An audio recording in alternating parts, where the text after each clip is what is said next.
Hi, എല്ലാവർക്കും എൻ്റെ പുതിയ വീഡിയോയിലേക്ക് സ്വാഗതം. അപ്പം ഞാൻ ഇന്ന് റഷ്യൻ ചെയിൻ സ്റ്റിച്ചാണ് കാണിക്കാൻ പോണേ. അപ്പോൾ അതിന് ആവശ്യമായ സാധനങ്ങളാണ് നൂൽ, നീഡിൽ, ഫ്രെയിം, ക്ലോത്ത് ഫ്രെയിമിൽ നല്ല ടൈറ്റ് ചെയ്തതിന് ശേഷം ഇതിന് നമുക്ക് ഡിസൈനൊന്നും ആവശ്യമില്ല. ഇനി വേണമെങ്കിൽ വരച്ചെടുക്കാവുന്നതാണ്. ഇത് വളരെ എളുപ്പമായിട്ട് നമുക്ക് ചെയ്യാവുന്ന ഒരു സ്റ്റിച്ചാണ്. അപ്പോൾ സൂചി ഇതുപോലെ ഉയർത്തിയെടുത്തതിന് ശേഷം അതേ പോയിൻറ്റിലൂടെ തന്നെ കുറച്ച് മുന്നോട്ടായിട്ട് നമ്മൾ ചെയിൻ സ്റ്റിച്ച് ചെയ്യില്ലേ, അത് തന്നെ അതുപോലെ നൂല് അടിയിലൂടെ ആക്കിയതിന് ശേഷം മുഴുവനായി സൂചി ഉയർത്തിയെടുക്കുക. എന്നിട്ട് ഇപ്പം നമ്മൾ വലിച്ചെടുത്തിരിക്കുന്ന അതേ പോയിൻറ്റിലൂടെ വീണ്ടും ലെഫ്റ്റിലേക്കോ റൈറ്റിലേക്കോ നമ്മൾ കുറച്ച് വിട്ടിട്ട് ഇതുപോലെ സൂചി ഉയർത്തി നൂല് അടിയിൽ കൂടെ വലിച്ചതിന് ശേഷം മുഴുവനായി സൂചി വലിച്ചെടുക്കുക. എന്നിട്ട് അതിന് ഇപ്പം നമ്മൾ വലിച്ചെടുത്തിരിക്കുന്ന ആ നൂലിൻ്റെ മുകളിലൂടെ ഇതുപോലെ സൂചി താഴോട്ടേക്ക് ഇറക്കി വീണ്ടും നമ്മൾ നേരത്തെ നൂല് വലിച്ചെടുത്തിരിക്കുന്ന അതേ പോയിൻറ്റിലൂടെ തന്നെ സൂചി ഉയർത്തിയെടുക്കുക. എന്നിട്ട് അതേ പോയിൻറ്റിലൂടെ തന്നെ സൂചി താഴ്ത്തി നേരത്തെ നമ്മൾ ലെഫ്റ്റിലേക്കല്ലേ സ്റ്റിച്ച് ചെയ്തിരിക്കുന്നത്, അപ്പോൾ ഇനി റൈറ്റിലേക്ക് അതേ പോയിൻറ്റിലൂടെ കുറച്ച് വിട്ടിട്ട് സൂചി ഉയർത്തിയെടുക്കുക. എന്നിട്ട് നൂല് സൂചിയുടെ താഴത്തൂടെ ആക്കിയതിന് ശേഷം സൂചി മുഴുവനായിട്ട് വലിച്ചെടുക്കുക.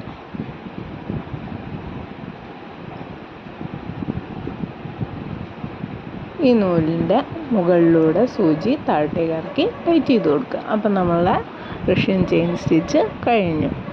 ഇനി ഇതുപോലെ ഞാൻ ചെയ്യണേ.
അപ്പോൾ ഇതിവിടെ നിർത്തുകയാണ്. അടിയിൽ ഒരു നോട്ടിട്ട് ടൈറ്റ് ചെയ്ത് കൊടുക്കുക. അപ്പോൾ ഇതാണ് ഞാൻ ചെയ്തിരിക്കുന്നത്. ഈ വീഡിയോ ഇഷ്ടപ്പെട്ടെങ്കിൽ ലൈക്ക് ചെയ്യുക, സബ്സ്ക്രൈബ് ചെയ്യുക. Thank you for watching. അടുത്ത വീഡിയോ വരുന്നവരെ ബൈ ബൈ.